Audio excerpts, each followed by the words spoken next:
අයිබෝවන් ඔබ මේක් වන්නේ අද දෙරන මධ්‍යහ්න ප්‍රධාන පුවත් ප්‍රකාශය සමගින් ප්‍රථමයෙන් පුවත් සිරස්ථාන.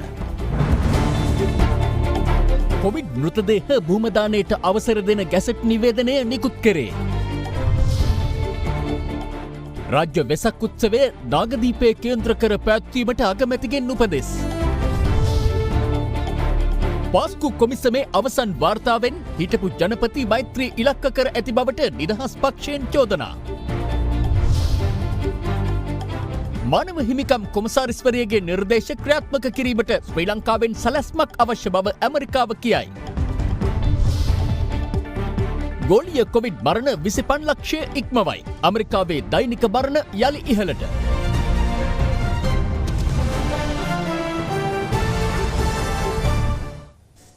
ප්‍රථමයෙන් දේශීය පුවත්. සැරියුත් මුගලන් මහරහතන් වහන්සේට බුදු සසුනේ අගසව් තනතුරු පිරිනැමීම ඇතුළු ශාසනික සිදුවීම් වලට මුල් වූ නවම් පුරපසළොස්වක පොහොය දිනය අදයි.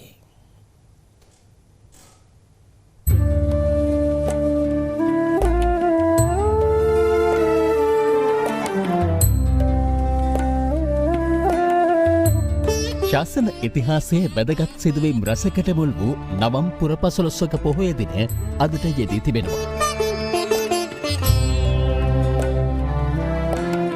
ප්‍රථම සංඝ සම්මේලනයේ පැවැත්වීම සැරියුත් මුගලන් මහරහතන් වහන්සේලාට අගතනතුරු ප්‍රදානය කිරීම එවැගේම බුදුන් වහන්සේ ආයු සංස්කාරය අත්හැරීම ඕවාද ප්‍රාතිමෝක්ෂය දේශනා කළ දිනේ වශයෙන්ද මේ නවම් මාසේ පුරපසළොස්වක පොහොය වැදගත් වෙනවා.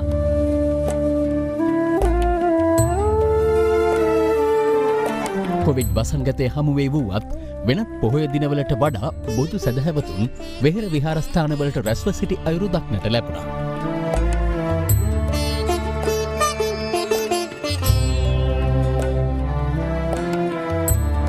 මේ අතර කොළඹ හුණුපිටිය ගංගාරාම විහාරස්ථානයේ 43 වන වාර්ෂික නවම් මහා පෙරහැර අද රාත්‍රී 7ට වීථි සංචාරය කිරීමට නියමිතයි. රට තුළ පවතින තත්ත්වය හමුවේ සෞඛ්‍ය මාර්ගෝපදේශවලට අනුගත වෙමින් මෙවර පෙරහැර නැරඹීම ජනතාවට සීමා කර ඇති බවයි විහාරාධිකාරී පූජ්‍ය කිරින්දේ අස්සජි හිමියන් සඳහන් කළේ. නවම් පෙරහැර මංගල්‍යයේ අවසන් මල් පෙරහැර ඊ රාත්‍රියේ වීථි සංචාරය කළා.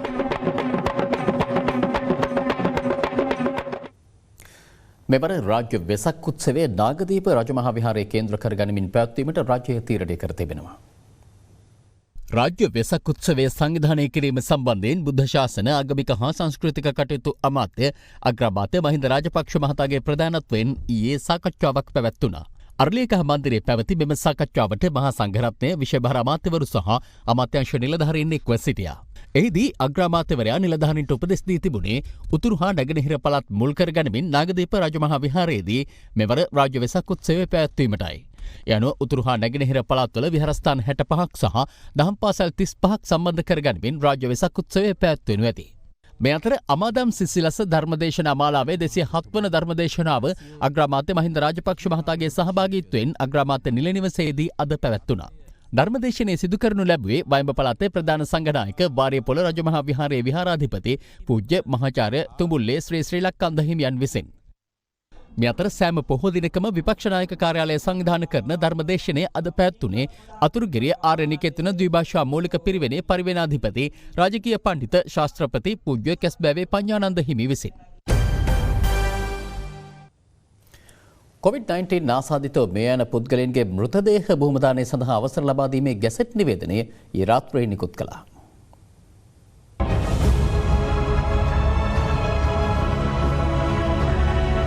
COVID-19 වෛරසය ආසාදනය වී මිය යන පුද්ගලයන්ගේ සිරුරු බුහුමදානය කිරීම සඳහා රජයේ අවසරය හිමිව තිබෙනවා. ඊට අදාළව නිරෝධායන සහ රෝග වැළැක්වීමේ ආඥා පනතට අදාළ නියෝග වෙනස් කරමින් සෞඛ්‍ය අමාත්‍යාංශය විසින් ඊයේ රාත්‍රී අතිවිශේෂ ගැසට් නිවේදනයක් නිකුත් කළා. ඒ අනුව COVID ආසාදිත මළ සිරුරු ආදාහනය කිරීමට හෝ බුහුමදානය කිරීමට අවසර හිමි වනවා.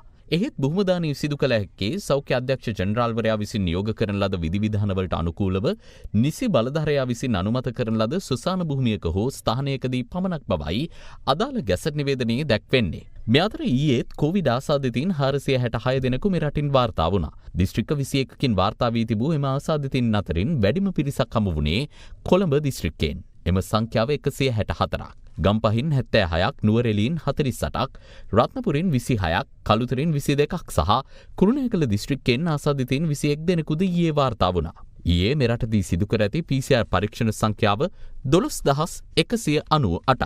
මේ අතර ඊයේ දිනේදී මෙරටින් කොවිඩ් ආසාදිත මරණ දෙකක් වාර්තා වුණා. ඒ අනුව මේ දක්වා මෙරටින් වාර්තා වූ සමස්ත කොවිඩ් ආසාදිත මරණ සංඛ්‍යාව 459ක්. කොවිඩ් මර්ධන එන්නත් කරන වැඩසටහන යටතේ ඉන්දියාවෙන් ලද ඔක්ස්ෆර්ඩ් ඇස්ට්‍රාසෙනෙකා එන්නත අදත් වෛරසය වැළඳීමේ වැඩි අවදානමක් ඇති ප්‍රදේශවල ජනතාව වෙත ලබා දුන්නා. කෙසේ වෙතත් නාරායන්පිර කිරුළපාරේ පිහිටි බටහිර බෙහෙත් ශාලාවේ ස්ථාපිත එන්නත් කරන මධ්‍යස්ථානයේ අද 3 වන දිනටත් ගැටලු මතුවී නොසන්සුන්කාරී තත්ත්වයක් හටගත්තා. උදේ 4 ඉඳලා මේගොල්ලෝ ඉන්නේ.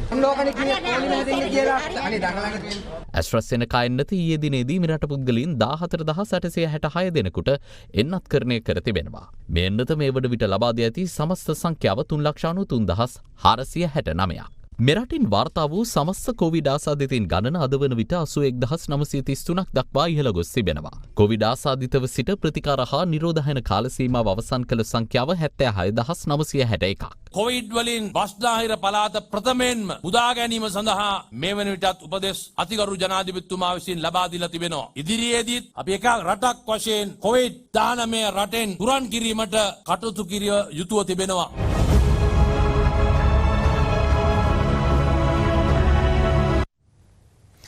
සමස්ත ගෝලීය කොවිඩ් වෛරස් ආසාදිතයන් සංඛ්‍යාව අද 11 කෝටි 35 ලක්ෂ ඉක්මවා ගොස් ඇති අතර ලෝපුරා සිදු වී ඇති මරණ සංඛ්‍යාව 25 ලක්ෂ 19,000කට අධිකයි. දෛනික කොවිඩ් මරණ සංඛ්‍යාව යළි ඉහළ ගොස් ඇති ඇමරිකාවෙන් ගෙවනු පැය 24දී 2400 ඉක්ම වූ මරණ සංඛ්‍යාවක් වාර්තා වී තිබුණා. යනුව එරට සමස්ත කොවිඩ් මරණ ගණන 5,20,000 ඉක්මවා ගියා. ඇමරිකාවෙන් හඳුනාගෙන ඇති සමස්ත ආසාදිතයන් සංඛ්‍යාව 2 කෝටි 90 ලක්ෂයකට අධිකයි.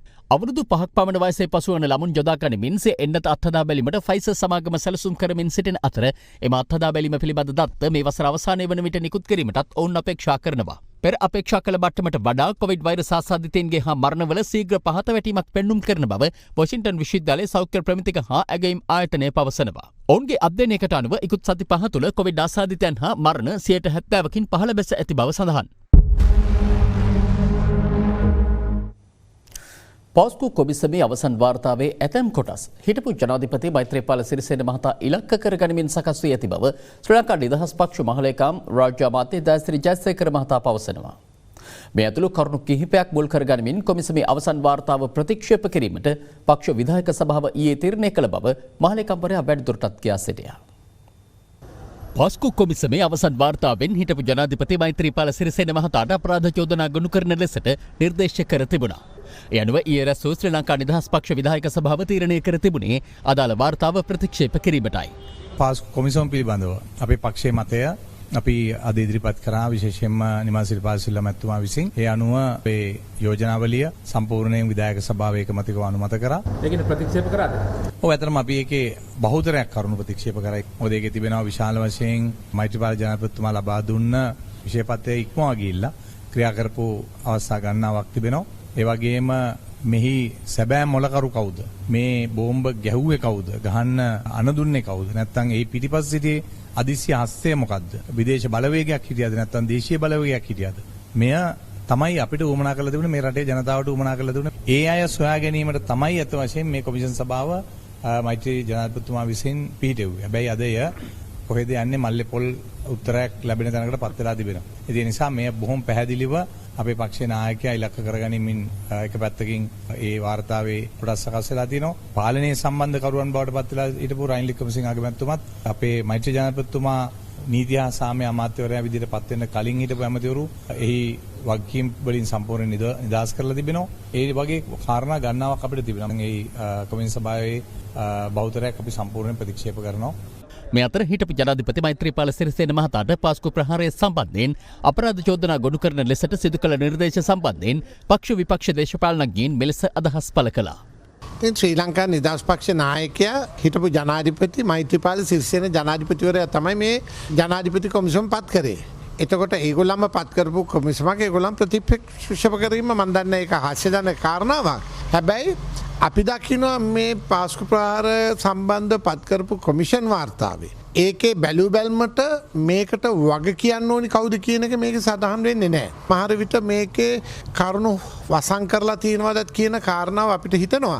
අපේ ජනාධිපතිතුමාට මේ වාර්තාව පිළිබඳව කරුණු ඉදිරිපත් කරන්න බලාපොරොත්තු වෙනවා. පිත්තලහන්දියේ බෝම්බේ පුරණය කියලා. ඒ බෝම්බේ පිටිපස්සේ හිටපු කොටි සංවිධානයත් හඹාගෙන යනවා. ඊට පස්සේ ආරක්ෂක අංශවල තිබුණු දුර්ලභකමුත් ඒ වෙලාව හොයා ගන්නවා. එහෙම තමයි පහුගිය ඉතිහාසය සිද්ධ වුණේ. පරීක්ෂණ යන්නට ඕන. අනාගත ප්‍රහාරයක් වළක්ව ගන්න නම් මේක පිටිපස්සිටිය කවුද කියන එක දැනගන්නට ඕන.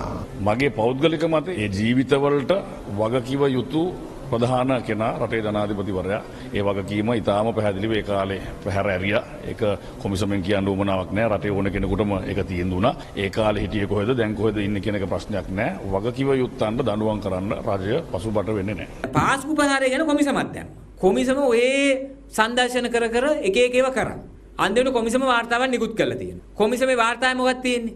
මේක පිටුපස්සේ හිටපු මහමොලකරුව කවුද කියලා හොයන්න විදියක් නැහැ. මේකට දේශපාලන අනුග්‍රහය සැපුවේ කවුද කියලාත් හොයන්න විදියක් නැහැ. ඒක කොමිසම අන්තිමට හොයාගෙන තියෙන්නේ මොකද්ද? කොමිසම හොයාගෙන තියෙන්නේ එදා පාස්කු ඉරිදා දවසේ බෝම්බ වගේක් පිපුරුවා කියලා හොයාගෙන. ඊට අමතරව කොමිසම හොයාගෙන ඒ බෝම්බ පුපුරුව ගත්තේ අහවල්ලු කියලා. කොමිසම ඕක මේ ඊයේ පෙරේදා හොයාගත්තේ බෝම්බ පුපුරුවගෙන දවස් දෙක යද්දි අපි ටීවී නිවුස් වලින් ඒගොල්ලන්ගේ නම් ටික දැනගත්තා. ෆොටෝ එක්කම පෙන්නුවා ටෙලිවිෂන් එකේ.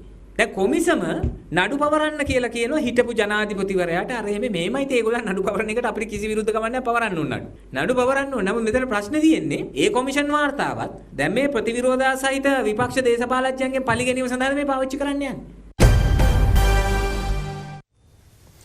ශ්‍රී ලංකාව සම්බන්ධයෙන් එක්සත් ජාතීන්ගේ මානව හිමිකම් මහ කොමසාරිස්වරිය විසින් නිලදැක්වූ වාර්තාවේ නිර්දේශ ක්‍රියාත්මක කිරීමට ක්‍රමෝපායක් සහ කාලසටහනක් එළිදක්වන්නේ ඇමරිකා එක්සත් ජනපදය 46 වන මානව හිමිකම් සැසිවාරය අමතමින් ශ්‍රී ලංකාවෙන් ඉල්ලා සිටිනවා. මේ අතර සැසිවාරය අමතමින් චීනය ප්‍රකාශ කළේ මානව හිමිකම් මුවාවෙන් රටවල අභ්‍යන්තර ගැටලුවලට මැදිහත් වීමට විරුද්ධ වන අතර ශ්‍රී ලංකාවට එරෙහිව ගෙන ආ මහ කොමසාරිස්වරියගේ වාර්තාව සම්බන්ධයෙන් සිය කනස්සල්ල පළ කරන බවයි.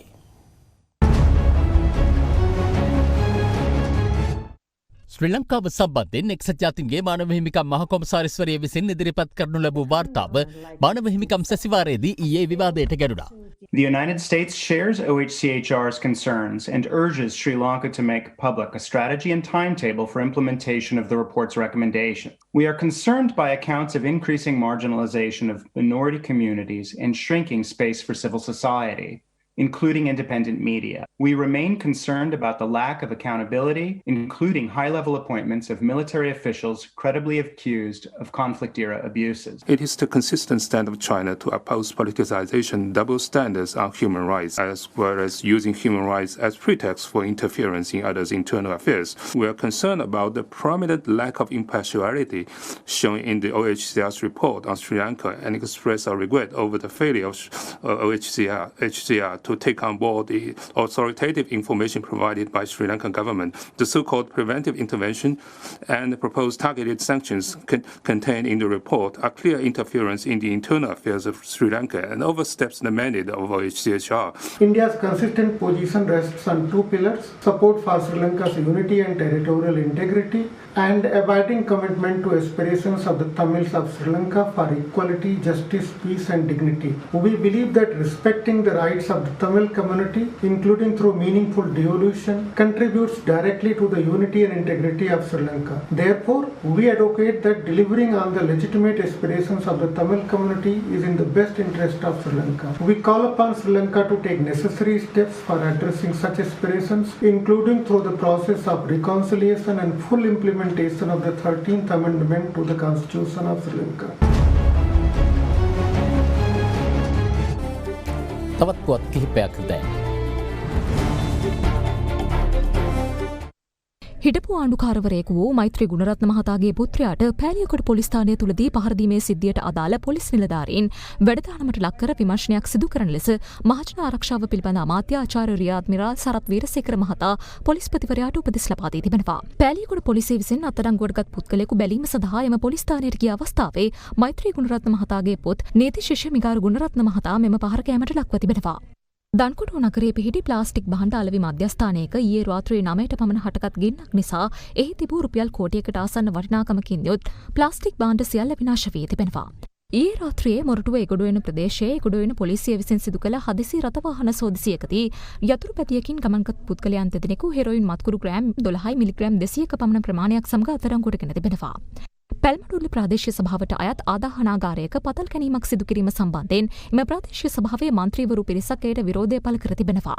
ඔවුන් පවසන්නේ පැල්මඩුල්ල ප්‍රාදේශීය සභාවේ සභාපතිවරයාගේ අනුදැනුම ඇතිව මෙම ක්‍රියාවලිය සිදුවන බවයි. තවත් ප්‍රොට්ටීමේ විරාමයෙන් අනතුරුව. යහපාලන රජය විසින් ක්‍රියාත්මක කළ සිරිසර පිවිසුම වැඩසටහන යටතේ ප්‍රතිසංස්කරණය කරන ලද මොරවැව 10 කණුව කිතුල්ලුතුව වැව අවිධිමත්ව ප්‍රතිසංස්කරණය කිරීම හේතුවෙන් විනාශ වී ඇති බවට ගොවින් චෝදනා කරනවා. මොරවැව 10 කණුව ප්‍රදේශයේ පවුල් 150ක් පමණ ගොවිතැන් කටයුතුවල නිරත වන්නේ කිතුල්ලුලුව වැවෙන් ජලය සපයමින්. එම ගම්මානයේ බහුතරයකගේ ජීවිකාව වන්නේ ගොවිතැන සහ මිරිදිය දීවර කර්මාන්තයයි. පසුගිය රජය සමයේ ක්‍රියාත්මක කළ සිරිසර පිවිසුම වැඩසටහන හරහා මෙම වැවේ පිටතවාන ප්‍රතිසංස්කරණය රොන්මඩ ඉවත් කිරීම වැවේ බැම්ම ඉසීම සොරවූ අලුත් වැඩියාව සහ ඇලවෙලි ප්‍රතිසංස්කරණය කළ පිඩලි ඇල්ලීම යන කටයුතු සිදු කිරීමට නියමිතව තිබුණත් එය සිදුකර නොමැති බව ගොවින් පෙන්වා දෙනවා. මට ඊතර මට්ටමට වතුර තිබ්බා. වැව කඩාගෙන ගියා පාන්දර. වැවේ වතුර කඳුලක්වත් මේ පාර මාස් කන්නේ ගොවිතැන් කරන්න අපි ගත්තේ නැහැ. යල කරලා ජීවත් වෙන්නම් කියලා තමයි ගමේ හිටියේ. දැන් මේ වැවේ හැටි පේනවනේ. වැවේ තිබ්බ වතුර අඩි 20ක් විතර වතුර තේරම ගිහිල්ලා. ජීවත් වෙන්න කිසිම සහනයක් නැහැ අපේ මිනිසුන්ට.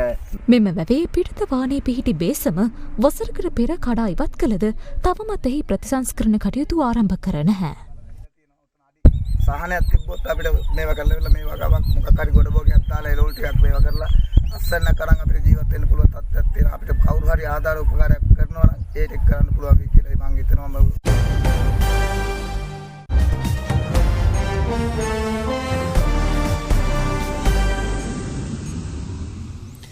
සිරියාවේ ඉරාන සහාය ලබන ත්‍රස්තවාදී ඉලක්ක දෙකකට ගුවන් ප්‍රහාර එල්ල කළ බව ඇමරිකාව පවසනවා.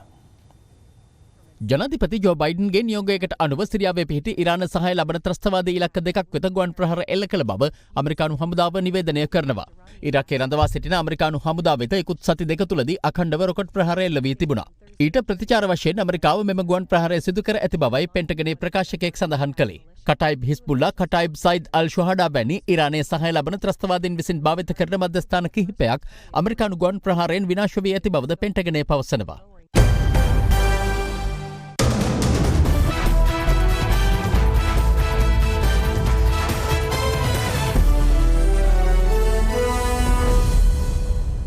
සංචාරක එංගලන්ත කණ්ඩායම සහ ඉන්දියානු කණ්ඩායම අතර පැවති තුන්වන ටෙස්ට් තරගයෙන් කඩලු 10ක පහසු ජයක් හිමි කර ගැනීමට ඉන්දියානු කණ්ඩායම ඊයේ සමත් වුණා. දිවා රාත්‍රී තරගයක් ලෙස පැවති එම තරගය දින දෙකකට අඩු කාලයකින් නිමවීම පිළිබඳව ක්‍රිකට් ක්ෂේත්‍රය තුළ මෙවන විට විශාල කතාබහක් ඇතිව තිබෙනවා. ලොව විශාලතම ක්‍රිකට් ක්‍රීඩාංගණය වන අහමදාබාද්දී නරේන්ද්‍ර මෝදි ක්‍රීඩාංගණයේ මංගල ජාත්‍යන්තර ක්‍රිකට් තරගය ලෙසින් පැවති එම තරගයේ කාසි වාසිය දිනා ප්‍රථමයෙන් පන්දුවට පහර දුන් එංගලන්ත කණ්ඩායම සිය පළමු ඉනිම සඳහා සියලු දෙනා දැවි රැස් කරගත්තේ ලකුණු 112ක් පමණයි. පිළිතුරු ලෙස ඉන්දියානු කණ්ඩායම සිය පළමු ඉනිමට සියලු දෙනා දැවි ලකුණු 145ක් රැස් කරගත් අතර විශිෂ්ට පන්දුවීමක නිරත වූ ජෝ රූට් ලකුණු 8කට දවාගත් කඩලු සංඛ්‍යාව 5ක්.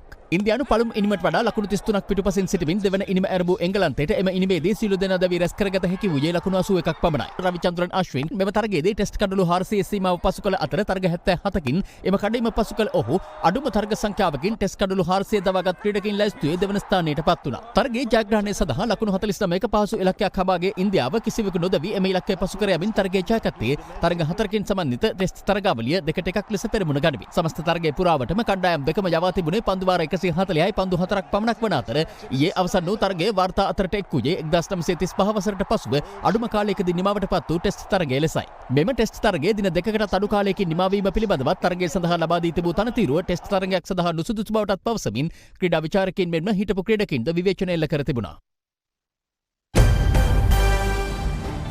ඒ සමගින් පුවත් අවසන් සුබ දවසක්.